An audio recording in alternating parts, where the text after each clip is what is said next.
Olá, seja muito bem-vindo, muito bem-vinda para mais um Cultura em Movimento. E hoje vamos falar sobre um tema fascinante que une saúde, ciência, meio ambiente, neurociência e qualidade de vida. Nossa convidada é a geóloga Vanessa Sírio, que é formada pela UFRJ, especialista em análise de dados complexos, pesquisadora da área de geologia médica, analista ambiental e fundadora da ONG Mangue Shrine, Pessoas Saudáveis de Cidades Seguras. Vanessa, é um prazer te receber aqui. Muito obrigada, Ana Lu. Muito obrigada ao pessoal do Jornal DR1, principalmente a doutora Ana Cristina Campelo. É com muita alegria que eu estou aqui com vocês para conversar sobre esses temas que me fascinam e que vêm me ocupando muita parte do meu tempo. Muito obrigada por se interessarem, principalmente pela ONG Pessoas Saudáveis e Cidades Seguras, que está lá em Angra dos Reis. Nós que agradecemos e, no decorrer do programa, nós vamos saber mais sobre a ONG, porque é bem interessante, né? Agora, para começar, como é que surgiu o seu interesse pela geologia? Desde criança, eu coleciono minerais e, na quarta série, eu tomei conhecimento de que havia a profissão, né, de geólogo. Era tudo muito ainda distante, né, da minha realidade, mas o tempo foi passando e a UFRJ realizou esse meu sonho ao estar, né, de acordo com as minhas notas de vestibular. Então, eu entrei em 2000 na UFRJ para cursar esse curso fascinante de geologia. E após os 5 anos de formação, eu comecei a trabalhar como geóloga na Defesa Civil, depois num centro de pesquisa. Acredito que a resposta para essa pergunta é na infância, né? Na infância e na escola. Graças ao pai de um amiguinho que levou uma coleção de minerais e a partir dali eu comecei a colecionar cristais e por aí vai. Diferente, né? Criança já começou com esse interesse peculiar, né? Bem diferente. Agora, a sua trajetória, ela reúne ciência, saúde e desenvolvimento humano. Como aconteceu essa integração? Então, eu sou aluna de colégio público e o sistema público de educação, na minha época, ele era muito focado em manter a gente saudável. Então, os nossos pais, meus pais, principalmente o Roosevelt e a Ednésia, eles, né, nos diziam que professores eram reis e que nós precisávamos, né, não adoecer de ignorância, né? Para eles, a ignorância é uma doença.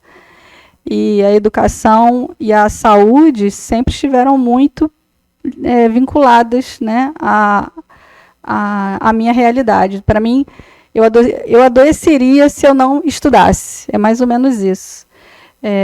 Você associou com mais uma coisa aí? Ciência, saúde e desenvolvimento humano. Então, para mim é tudo consequência. Né? Ciência, saúde, ela desenvolve a gente como ser humano. Então, aos poucos eu fui percebendo que quanto mais eu estudava, parecia que mais saúde eu tinha em todos os campos da minha vida. Não apenas o físico, mas o mental, o emocional e o que eu chamo de espiritual, que é vocacional. Parecia que eu estava me aproximando cada vez mais da minha vocação. E não ter, né, não estar devendo a ninguém era um sinal de que eu estava indo por um caminho correto. Então, acho que para mim essas três palavrinhas, elas sempre andaram juntas. E você se especializou em análise de dados complexos. Por quê? Primeiro explica para a gente o que são, né, essas análises de dados complexos e por que você escolheu essa especialização.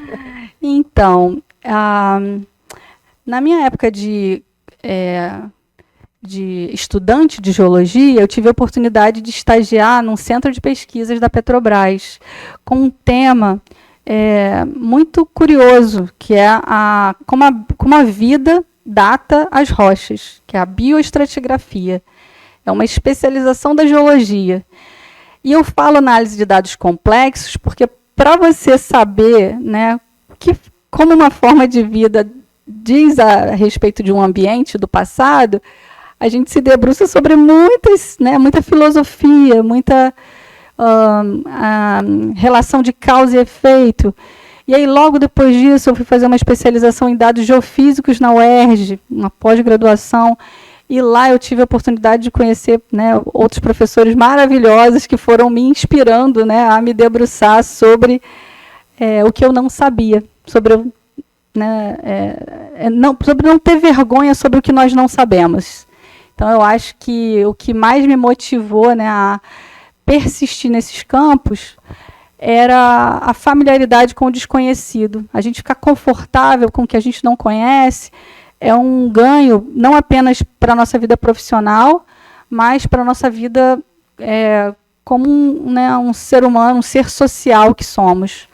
Então, para mim, isso, quando eu escrevi os livros, né, que mais para frente eu virei autora de livros sobre autoconhecimento e espiritualidade, e tudo isso foi se encaixando, assim, parecia que eu estava me preparando para fazer o que eu estou fazendo hoje, que é juntar profissionais de diversas áreas para responder perguntas difíceis de serem respondidas e que requerem muita paciência, né, para a gente lidar com a ausência de respostas.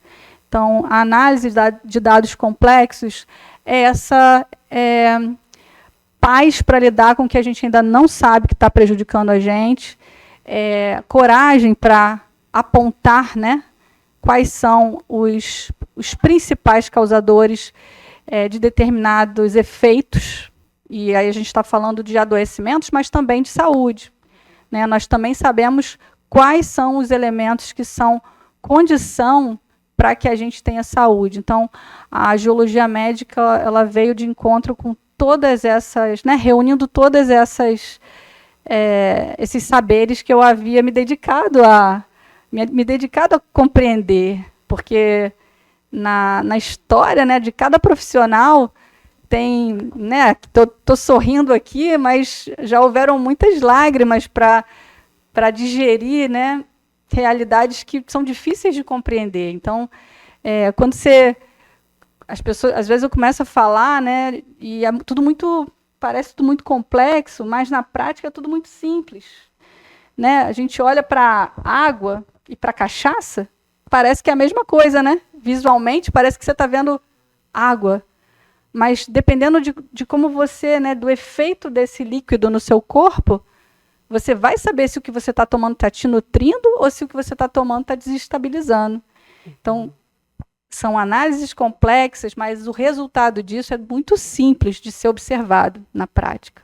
E em que momento você percebeu que poderia usar a geologia para contribuir com a saúde das pessoas? Acredito que o Centro de Pesquisa da Petrobras, ele me mostrou o quanto as pessoas se dedicam, né, para encontrarem recursos minerais que beneficiam toda a sociedade. A gente só vai saber o quanto que um intérprete, um geólogo, intérprete da empresa sente de tensão nas costas dele, né, que esse profissional é um profissional que junta as informações de todos os outros e tem que falar para o poço aqui, para que cada um de nós tenhamos essa mobilidade, né, de combustível e de insumos para a indústria. A gente fala em petróleo, relaciona com combustível, mas ele está em tudo. Está nessa tinta desse quadro aqui, né? Está em todos os lugares. Então, a nossa dependência de alguns recursos, né, de alguns insumos, ela é constante nesse mundo moderno que a gente vive. Então, desde a época do petróleo, eu já sei que eu estou beneficiando a sociedade, mas encontrar nos geólogos da CPRM, que é o Serviço Geológico do Brasil, e aí eu cito dois nomes muito importantes aqui no Brasil, que é o Cássio e o Eduardo Viglio. Essas duas pessoas eles vêm trazendo a geologia médica, né, para a gente nos últimos 26 anos, talvez, aqui de história do Brasil, e essas pessoas estão mostrando que dá para fazer mais coisa com a geologia, né? Quando você mapeia uma região que está contaminada por um determinado elemento químico que vai ser relacionado com uma deficiência de alguma substância no seu corpo, a gente está mais perto da área de saúde ainda, né? Embora os instrumentos cirúrgicos de um hospital sejam feitos com petróleo. Então, assim, a geologia está sempre presente e próximo da saúde, para mim. E o que é geologia médica? A geologia médica é essa ciência multidisciplinar que reúne profissionais de saúde e profissionais das geociências com o objetivo de caracterizar o acúmulo de determinadas substâncias no organismo humano, e esse acúmulo ele vai acontecer no intervalo de tempo. Então, no geral, as contaminações elas são indetectáveis na natureza, mas elas são observadas no corpo, que é o repositório final. E eu tive a última grande lição que meu pai me ensinou foi essa, porque meu pai foi torneiro mecânico numa indústria de metalurgia, e os 25 anos dedicados à metalurgia, que é o que ele mais amava fazer, né, moldar o aço, também foram responsáveis pela provável contaminação por metais pesados, que comprometeu a saúde do corpo dele, né? E a gente não consegue comprovar, né, agora, porque tudo aconteceu num momento de muito, né, desespero, porque quando uma pessoa da família tá doente, todo mundo fica, né? Verdade. Mas certamente a insalubridade que cada um de vocês, né, em casa recebe na indústria, ela vai ser cobrada. E, no geral, de uma forma muito cruel, né, que é com a incapacidade do corpo de funcionar normalmente. Então, as demências, principalmente, esses diagnósticos de disfunções mentais, elas são a minha principal motivação atualmente, né, de investigar como que isso acontece e se a gente consegue encontrar um marcador biológico, por exemplo, no eletroencefalograma. Então, acho que atualmente eu tenho me dedicado a enxergar um exemplo, né, como eu estava te falando, da geologia médica, junto com os neurofisiologistas, para ver se a gente, juntando esse raciocínio clínico com o geocientífico, se a gente consegue encontrar um marcador biológico que interrompa essa. Você acredita, por exemplo, que o Alzheimer pode ter alguma ligação direta com essa questão dessa influência externa? Então, o primeiro sintoma de desidratação no corpo é confusão mental. Estou tentando falar da forma mais simples, tá, gente? Por favor. Eu estou tentando simplificar ao máximo esse raciocínio, né? O Alzheimer, ele é caracterizado pelo esquecimento, correto? Esquecimento de quem a pessoa é, até, né? E ele é atribuído à velhice, mas tem muitas pessoas jovens que estão apresentando o mesmo tipo de esquecimento de uma pessoa idosa. E aí, como é que a gente explica isso, né? O tempo não passou tanto para essa pessoa. E outras pessoas que vivem de uma forma mais natural, selecionam melhor os alimentos, né? Vivem num ambiente menos estressante, por exemplo, né, fora das grandes cidades, essas pessoas elas conseguem lembrar de muita coisa, né, e sabem quem elas são até uma idade avançada. Eu falo isso porque eu venho de Angra dos Reis, né, e tive a oportunidade de conviver com a minha bisavó. Então, assim, eu acredito que selecionando um elemento, selecionando a água, por exemplo, o que nós estamos tomando atualmente não é água. Tem pessoas com quem eu convivo que diz que não gosta de tomar água. E mais, quando eu estou aqui no Rio de Janeiro, às vezes eu bebo uma água de algum lugar que eu vou, do filtro, e eu sinto sabor naquela água. A gente falar de potabilidade de água é falar que ela é insípida, inodora, incolor. Ela não deve ter gosto. Então, onde é que eu quero chegar? Não estamos tomando água. E aí, por isso eu falei caracterizar, né? Uma das perguntas aí lá para frente vai ser sobre a prevenção. Antes da prevenção, a gente precisa caracterizar o problema, né? Qual é o principal problema? Talvez o que a gente está consumindo esteja, sim, prejudicando a nossa vitalidade, diminuindo a nossa vitalidade. E a gente vai ver isso nessas doenças degenerativas do sistema nervoso central, como o Alzheimer. E a ideia dessas pesquisas com a neurofisiologia é fechar melhor esse diagnóstico e ver se esse tipo de instrumento pode servir para melhorar o tratamento, né? Porque uma vez que você identifica que o problema está no seu sistema nervoso central, você vai fazer uma série de recomendações de mudança de estilo de vida para aquela pessoa, que pode ser que neutralize e reverta o quadro, né? A pessoa não vai estar fadada a aquela doença. E com base nisso, então, existem algumas regiões ou ambientes que favoreçam a determinados problemas de saúde? Eu até citei nessas suas perguntas os ambientes de manguezais como ambientes que são propícios à degeneração da matéria orgânica, à degradação da matéria orgânica, e, portanto, sim, ali tem bactérias, germes, muita coisa que a gente nem está vendo, né, e que está atuando sobre a nossa saúde. Mas eu acho que mais do que identificar os ambientes que são prejudiciais, porque, por exemplo, você pisa na cidade, né? Você chega numa cidade grande, você já respira esquisito, né? Você já começa a sentir no ar os efeitos da contaminação.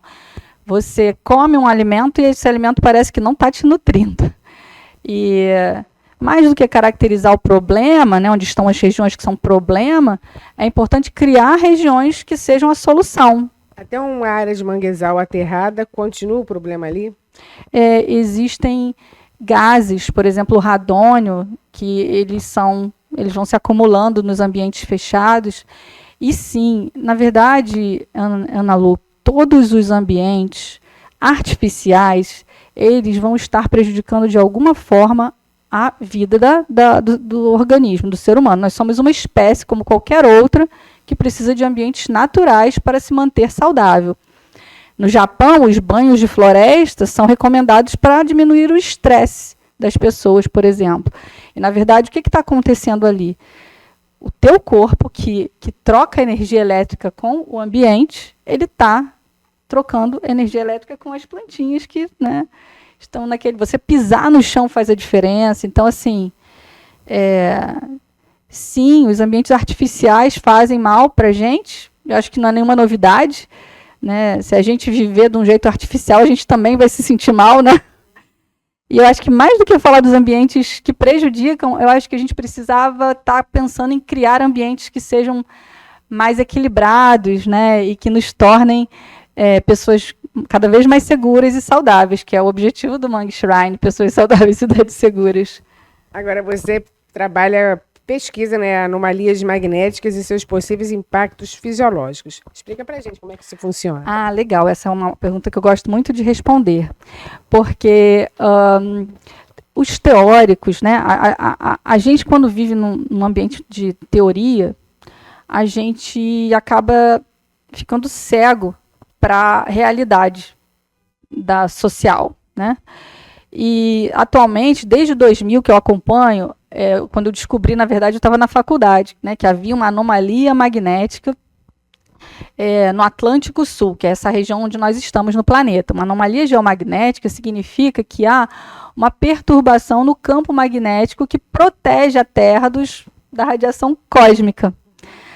O magnetismo, ele é uma força, né, da natureza, e se você pedir explicação para qualquer teórico aí, você vai ouvir descrições do campo magnético, do que é o magnetismo, né, o que é o campo magnético. Mas, na prática, isso é o que é. Se você botar um ímã perto de um elemento magnético, esse ímã vai mover aquilo ali, você vai ver o fenômeno acontecendo. E essa anomalia magnética, né, que está em volta de todo o planeta, ela está enfraquecida na região do Atlântico Sul, em cima aqui da América do Sul mesmo. Isso estava no Atlântico, né, nos oceanos, e vem sendo deslocado cada vez mais para as regiões do continente sul-americano, que é onde o Brasil está. E eu acredito que seja impossível isso só afetar os satélites, por exemplo, já que nós somos seres biológicos e elétricos. Porque quando você coloca um eletroencefalograma na cabeça, né, você bota os eletrodos na cabeça de uma pessoa e olha no computador e vê, né, a eletricidade que o cérebro da pessoa produz, né, você entende que se tem um campo elétrico na pessoa, realmente a possibilidade, né, a probabilidade de a gente estar gerando um campo magnético em volta da gente é muito grande. A gente funciona como um toroide de revolução. Lembrando física, para que eu estudei cálculo 4 na faculdade. E existe uma instituição de pesquisa chamada HeartMath, a matemática do coração, nos Estados Unidos, que também é tocada por um geólogo chamado Gary Craig. Acho que é esse. Eu não sei o sobrenome, mas o nome dele é Gary. E esse rapaz ele tem falado sobre isso também, que o coração gera um campo magnético em volta da gente. E como isso não vai estar sendo afetado, entendeu? Por esse enfraquecimento nessa região. E aí a pergunta que eu faço é: por que não considerar que essas síndromes todas, né, que antigamente a gente chamava síndrome de Asperger, por exemplo, né, a forma atípica de uma criança aprender, por que não considerar que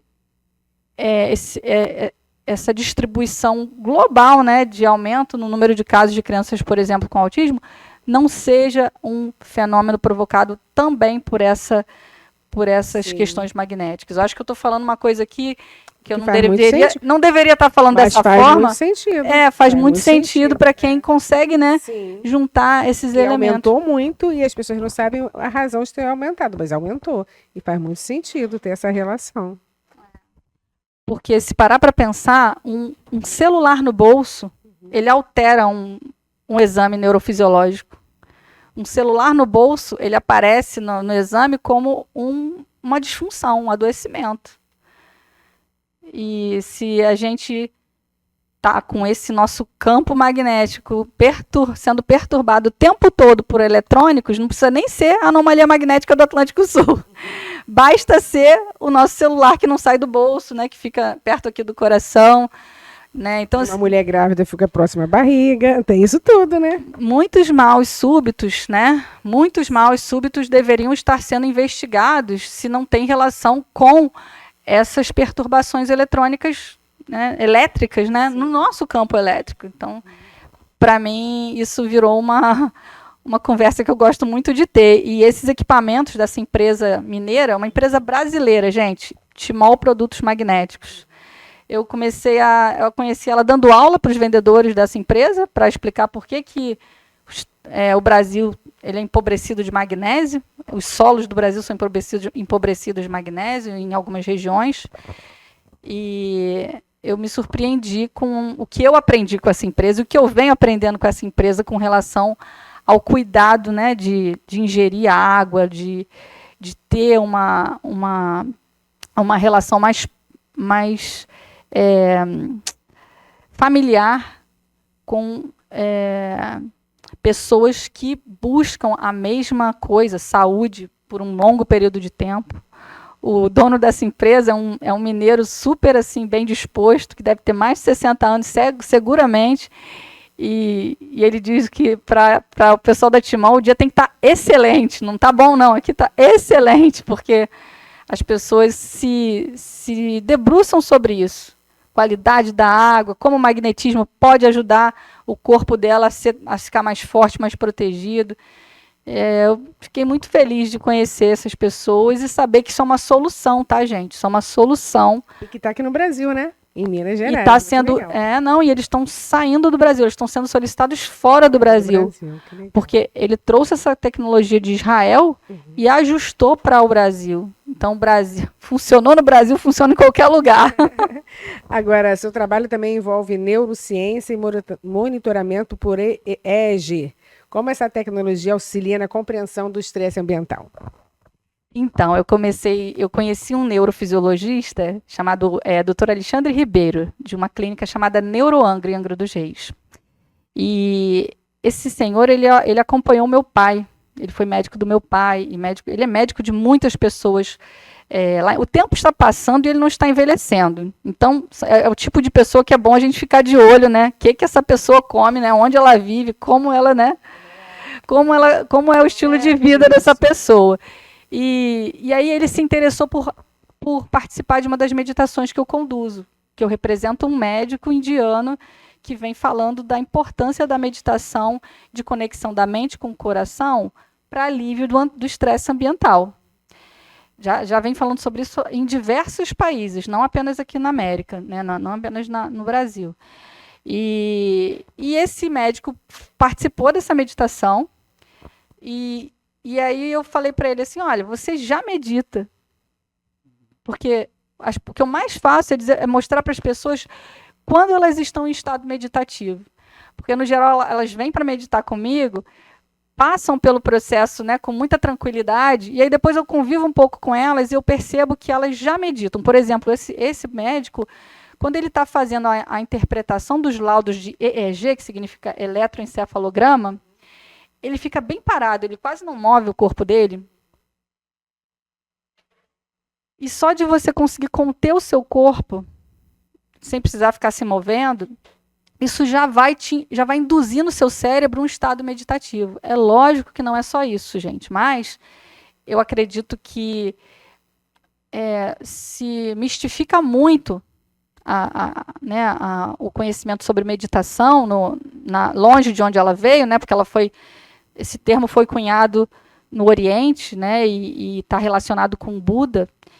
E todas essas pessoas que eu conheci no Oriente, elas dizem que meditar é um estado natural do cérebro. Além de mistificar, afasta, né? Porque as pessoas acham que tem que ficar parada. Acha que... Né? Uma coisa assim mais contemplativa, então não é bem isso. Ou não é só isso, né? Não é... Você gostei do não é só isso, Ana Lu, você tem toda a razão. Não é só isso, exatamente. E eu venho dizendo aqui no Brasil que o estado meditativo ele é alcançado em momentos diversos, inclusive quando você está trabalhando e está concentrado em uma determinada atividade. Esse médico, por exemplo, na hora que eu estou acompanhando ele nas interpretações, porque ele, além de me ensinar a operar o eletroencefalograma, ele me deixa assistir o laudo que ele vai fazer. E aí... Em alguns momentos ele me explica algumas coisas que eu pergunto e tal, mas ele fica basicamente muito parado, é isso que eu quero dizer. E dentro da cabeça dele existe uma bagagem de muitos anos, clínica, né? Ele sabe o que ele está procurando naquelas ondas cerebrais. Fica ali concentrado, né? Então, além de... É outro programa que precisa, viu, para falar sobre meditação, porque... As pessoas falam que meditar é esvaziar a mente, é se concentrar. Esse meu professor, chama Maitreya Dadashiriji, lá na Índia, eu acho que assim, o que a meditação vem causando em mim, desde que eu conheci esse termo, antes do meu filho nascer, eu tenho um filho que vai fazer 20 anos esse ano, então eu medito há mais de 20 anos, é como se a gente se tornasse um ímã. Porque você começa a pensar e esse pensamento ele produz uma mudança na realidade que culmina, no geral, com aquilo que você está pensando acontecer. Isso vale tanto para o que você quer que aconteça, quanto o que você não quer que aconteça. Então, eu me pergunto se as pessoas que acontecem, né? Pensou uma coisa ruim que aconteceu. Se elas também não estão nesse estado meditativo inconsciente, entendeu? Porque a meditação ela tem sido atribuída à consciência. Você falou isso, e a ansiedade, uma das características da ansiedade é esse pensamento pessimista, catastrófico, que aí seria o que é um tipo de meditação, mas negativa, vamos supor. E que está acontecendo, né? Sim, se torna uma realidade para aquela pessoa. Ela diz que não pode, não consegue, e aquilo é realmente o que está acontecendo na realidade dela. Então, eu acho que a gente tem que ter tempo, né, para conviver com dúvidas, para conviver com perguntas.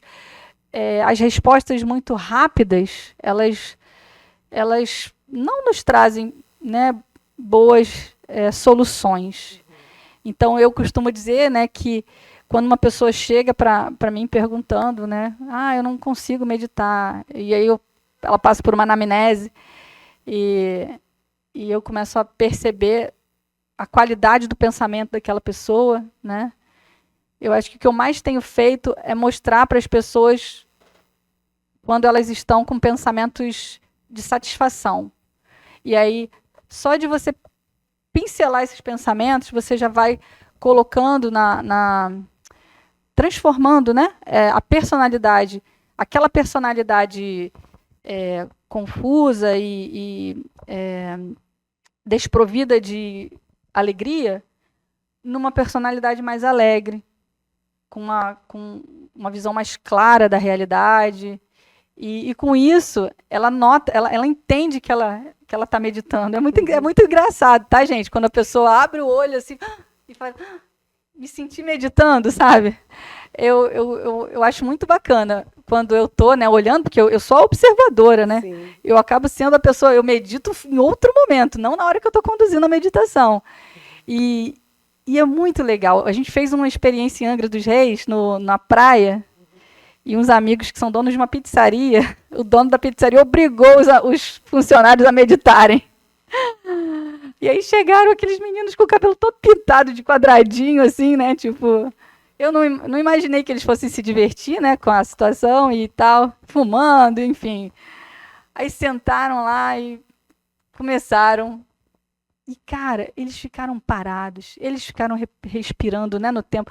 Eu observando aquilo, fiquei pensando, gente, tá vendo só como que o preconceito, né, atrapalha a gente? Eu não imaginava que eu fosse ter uma experiência tão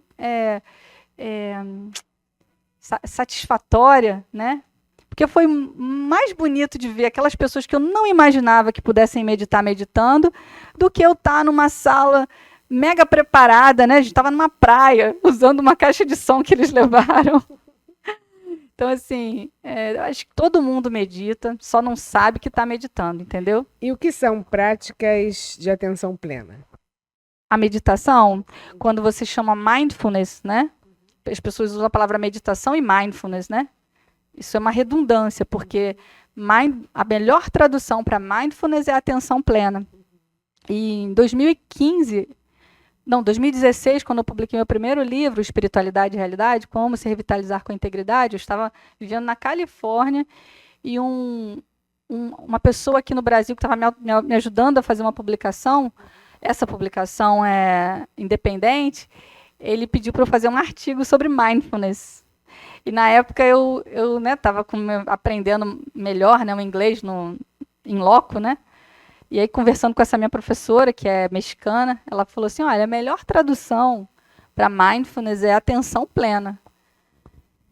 E aí, quando você fala meditação mindfulness, é redundante, porque, no fundo, você está falando, né, de um estado que você alcança na medida que você vai se colocando nessa postura meditativa. Eu uso o termo postura meditativa, né, postura meditativa, que quando você...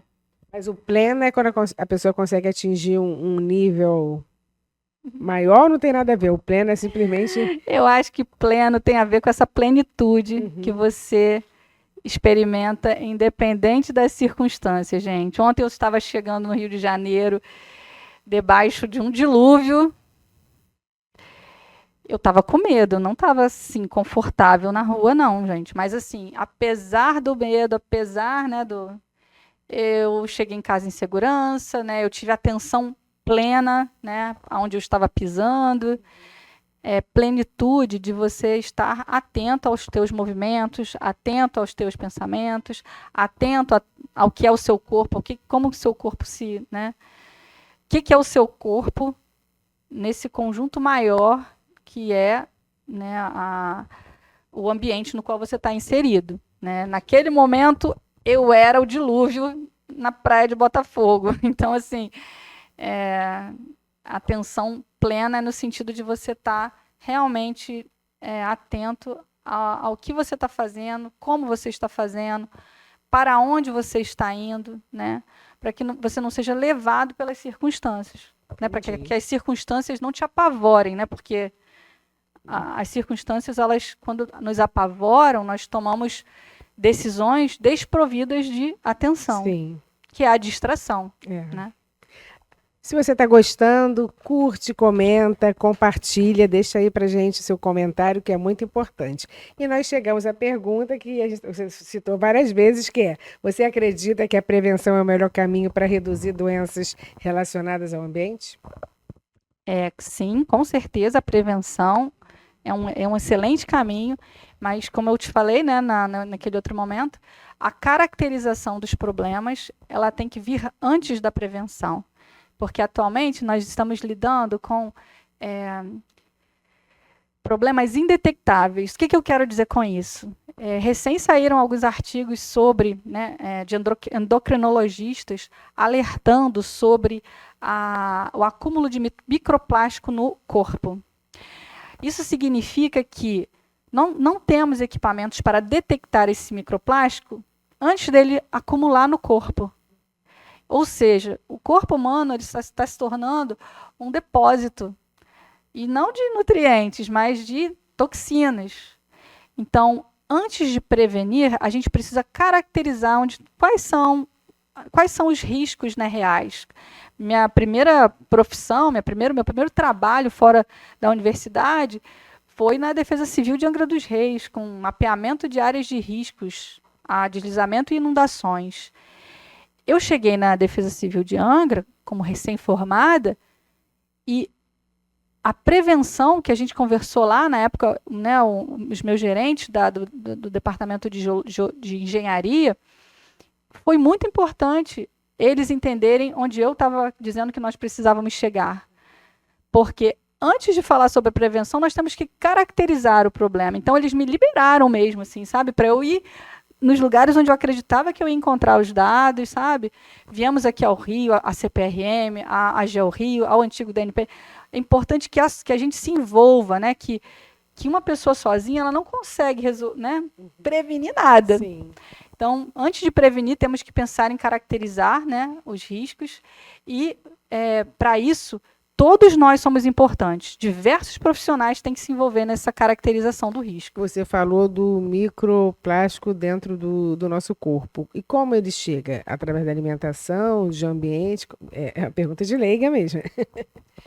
Não, eu também não sabia. Eu descobri ano passado com o doutor Rafael Mendes, um endocrinologista lá de Angra dos Reis, num evento chamado Angra Health, que já está acontecendo pelo 3º ano em Angra dos Reis, e reúne profissionais de saúde que estão se debruçando, se juntando para tentar diminuir, né, os problemas sociais relacionados à falta de saúde das pessoas. Pelo que eu entendi, Ana Lu, e aí, doutor Rafael Mendes, se estiver me escutando, por favor, né, me corrija se eu estiver falando besteira, nos diversos containers, por exemplo, esse plástico aqui, ele é uma resina especial, livre de BPA, livre de um tipo de resina, de um tipo de plástico. Mas, no geral, quando você está bebendo uma garrafinha de água mineral, né, dessa de embalagem de plástico, que tem o BPA, só daquilo ali pegar sol, ele já libera partículas muito pequenas de plástico. Fora isso, quando você abre um pacotinho de plástico, qualquer alimento que vem em embalagem plástica, quando você abre aquilo, nossos olhos eles não conseguem enxergar.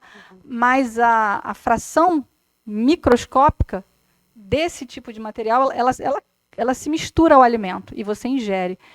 Pelo que ele mostrou, nós já teríamos, né, nessas pesquisas, nós já teríamos o equivalente a um cartão de crédito de plástico no nosso corpo. Todo mundo olhando.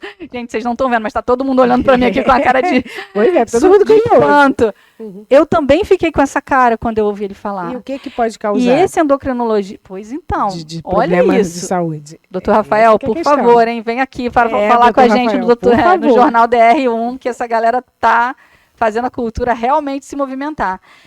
Então, ele informou que haviam vários problemas, mas o que ele né, do campo dele, que é a endocrinologia, o acúmulo desses microplásticos estariam alterando a produção de hormônios no corpo. Eu não sei, né, explicar com muito detalhe, porque não é a minha área, mas eu imagino que isso tem a ver, por exemplo, com muitas questões, né, de confusões de personalidade até. Você vê atualmente, né, as questões de gênero, né, pipocando aí na sociedade, causando, né, um prejuízo social de, né, um corpo masculino querer entrar num banheiro feminino, um corpo, né, isso tudo pode ser que tenha a ver com isso, sim, gente. Inclusive, há pesquisas que mostram porque os hormônios, né, que estão relacionados com isso também podem estar vindo pela água, porque atualmente a água está tão cheia de contaminações indetectáveis na minha análise, e aí eu estou falando pela Vanessa, baseado em tudo que eu já vi, né, em análise microscópica e atômica, a gente não consegue saber de onde isso está vindo. Né, a sua pergunta, ela não é uma pergunta de leigo, ela é uma pergunta que nem os especialistas sabem responder, porque são tantas formas de você se contaminar atualmente na sociedade que, na minha opinião, nós todos somos leigos para viver nessa sociedade moderna que a gente encontrou, né, nesse século XXI. A origem disso que é a questão, né? Nós estamos aqui conversando com a geóloga Vanessa Sírio, que é a fundadora da ONG Mangue Shrine. O que é a ONG Mangue Shrine? Bom, resumidamente falando, de uma forma bem concreta, é o jardim da casa dos meus pais.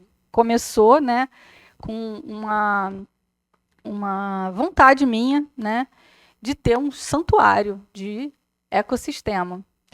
E nessa ocasião eu fiz amizade com monges budistas da Tailândia e eles começaram a me dizer que eu podia fazer um shrine só para mim, que eu não precisava de mais ninguém para ter um shrine.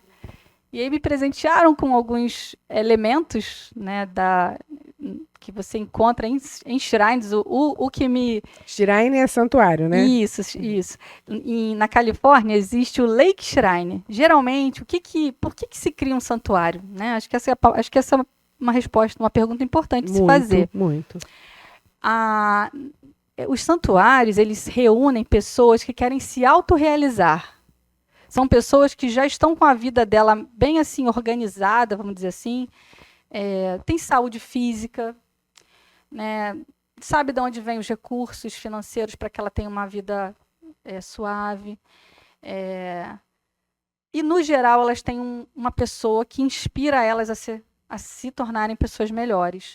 O Lake Shrine, lá em Malibu, na Califórnia, ele é dedicado ao Paramahansa Yogananda. Já ouviu falar no Paramahansa Yogananda? Paramahansa Yogananda é um indiano, tudo vem da Índia, né, gente? É um indiano que há 100 anos atrás, mais de 100 anos atrás, chegou na América para falar sobre a ciência da alma, que é a yoga, e os norte-americanos não deixaram ele sair da América do Norte. Colocaram ele nos lugares mais lindos e maravilhosos e queriam que ele ensinasse, né, sobre essa ciência da alma para eles, que eram milionários, né, que estavam se suicidando, pessoas milionárias que não tinham paz. E o Yogananda ele foi ensinando essas pessoas a serem milionárias e terem paz. E aí eu conheci esse lugar na Califórnia e fiquei pensando, por que não fazer um para o meu professor, já que o meu professor está fazendo a mesma coisa que Yogananda para mim, está me ensinando a ter, né, mais compreensão desses mistérios da vida. A vida é uma coisa muito misteriosa, né? Então, assim, eu comecei a falar sobre o Mangue Shrine para que um dia, se meu professor vier ao Brasil, né, ele tenha um lugar para falar com a gente sobre essa ciência da alma. E, atualmente, esse jardim... uma esquina que aponta para o norte, em Angra dos Reis, pessoal. E minha mãe, olha que curioso, né? Eu fiz isso pensando no meu professor. E esse professor me mostrou que a minha mãe, ela representa... a minha mãe, se você olhar para ela, você vai achar que ela é uma indígena. Ela mesma não se reconhece, né, como uma descendente de indígena da região de Angra dos Reis. Mas ela é. né?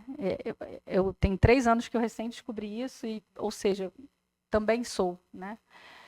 E o que eu mais venho percebendo é que esse meu professor, apesar dele estar lá na Índia, ele faz eu me entender melhor, né? Faz eu compreender melhor qual é a minha identidade, a que eu pertenço, né? E aí o Mangue Shrine, ele está virando cada vez mais um centro de saúde indígena, porque eu venho me dando conta de que a minha mãe conhece aquelas plantas todas que ela tem lá. Tem mais de 300 espécies de planta lá, tá? Ana Lu, se algum dia você pisar em Angra, por favor, né? Vá nos visitar. Certeza. E eu acho que o que eu mais me impressiono é a calmaria que a minha mãe representa, sabe? Minha mãe, ela tenho amigos guaranis, né, que de vez em quando usam a casa, porque acaba que é uma casa, gente, que é que nem realmente coração de mãe. Vive e mexe, tem gente lá, né, fazendo uso dos aposentos para estudar, para, né, me visitar, para me conhecer, para conhecer os meus livros, a história da meditação, os autores angrenses, sabe? Sim. Então, o Mangue Shrine virou um Lake Shrine no Brasil. Meu sonho é que ele se torne algo parecido com o Lake Shrine. Mas, para isso, eu sei que não sou eu sozinha que faço isso, né? Porque eu sou como se fossem os investidores, né, de petróleo que estão dedicando seus recursos por uma ideia, né, que é popularizar esse conhecimento sobre ciência da alma num lugar. Quer dizer, o Mangue Shrine virou um centro que também é um centro cultural, né? Reúne autores, né? De Angra. Que bacana. Olha, você falou bem, gostei, viu? Um centro cultural. Na verdade, o Mangue Shrine representa tanta coisa para mim que é difícil colocar um rótulo nesse conceito. É arte, é ciência, cultura, tudo, né? Agora, o que significa o conceito pessoas saudáveis, cidades seguras? Isso é muito obrigada por essa pergunta, porque é uma das que eu ainda não tinha me feito, que eu vi na sua lista de perguntas. Então, esse meu professor indiano, ele vem me apresentando para outros professores como ele. E ano passado eu tive a oportunidade de conhecer o Dalai Lama na casa dele, né, lá em Dharamsala, na Índia. E eu percebi que a medicina chinesa, a medicina indiana e a medicina tibetana, ela trata da segurança ela primeiro que as pessoas confiem nelas mesmas. Então, a confiança, que é a segurança dessa história toda aí, né? Ela faz com que as pessoas tenham mais condições de se manterem saudáveis. Porque para essas medicinas orientais, Ana Lu, você vai gostar de saber disso. Para essas medicinas orientais, todas as doenças, elas começam com 3 coisas. Temos muitos sintomas, né, na sociedade. Diabetes, pressão alta, Alzheimer, ansiedade, várias doenças, certo? Múltiplos sintomas. Eu inicialmente aprendi com os indianos que a causa do sofrimento de todas as doenças era o apego. E aí depois os chineses me mostraram, através da acupuntura, eu também pratico, né? Eu pratico acupuntura já desde 2009. E eles me mostraram que havia um ambiente para acontecer o apego. O apego, ele é consequência do medo. Ou seja, os indianos me mostraram um pedacinho do iceberg. Os chineses me mostraram um outro pedacinho. Por exemplo, na acupuntura, um problema físico, ele surge de uma obstrução no meridiano, provocado por um trauma. E esse trauma, gente, parece físico, mas inicialmente ele é emocional. Por exemplo, você está num ambiente violento e você se contrai todo. E aí, de repente, você começa a sentir dor no ombro aqui. De onde vem essa dor? Não vem do seu ombro. Ela vem do ambiente violento no qual você estava. Do medo que você sentiu naquela hora. E aí, quando eu conheci o Dalai Lama, que é um senhorzinho muito simpático, viu, gente? Ele falou assim... Ele falou não, né? Os tibetanos me deixaram saber que a cabeça fechada é o grande problema.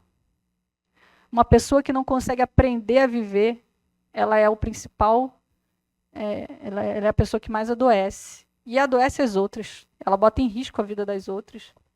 Né? Então, As chamadas pessoas tóxicas, hoje em dia tem esse termo, né? Tóxico.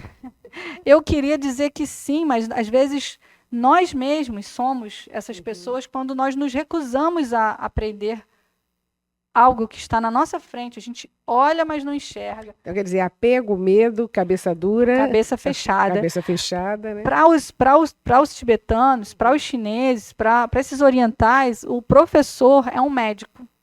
Um médico da sabedoria. Se você tem um bom professor, a chance de você, né, se você na primeira infância né, considera seus pais seus professores, e aí a partir dali você vai, né, sendo instruído, porque a educação, ela no geral, ela é consequência do que acontece na sua casa.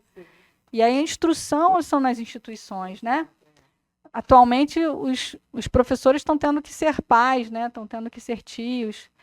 E aí esse prejuízo social está muito generalizado para a gente achar que isso é um problema social. Por isso eu bato na tecla da anomalia magnética como um problema ambiental. Então, assim, eu acredito que essas três causas, né, sejam as principais, né? A cabeça fechada. Eu não sei se eu estou respondendo de acordo com apego e medo, né? Qual foi a pergunta?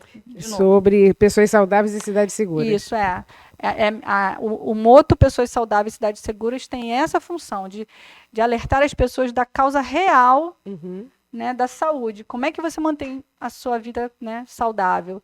Né, vivendo em lugares seguros, né, e fazendo o possível para manter a sua saúde, para preservar a sua saúde.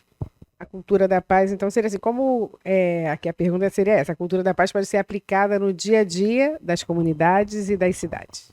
Nas cidades grandes, pessoal, sinceramente, depois de chegar em Botafogo de barco praticamente no meu prédio. Dilúvio.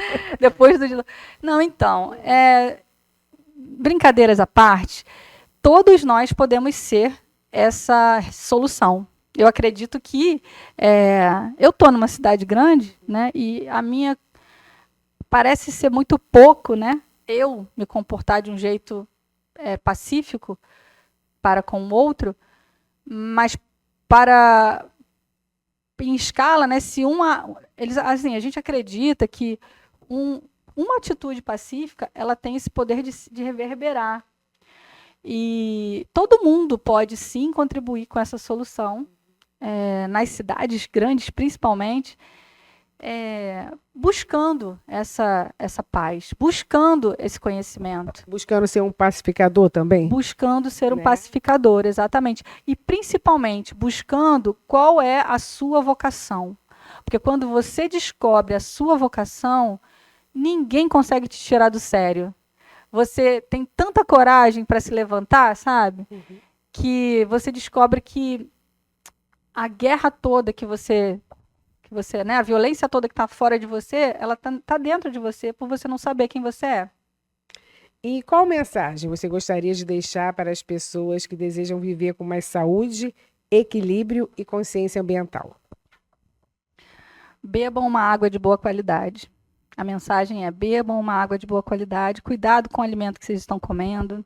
E a alegria, ela não é uma exceção. A gente está aqui para ser, né, para viver de uma forma alegre. Acho que é essa a mensagem.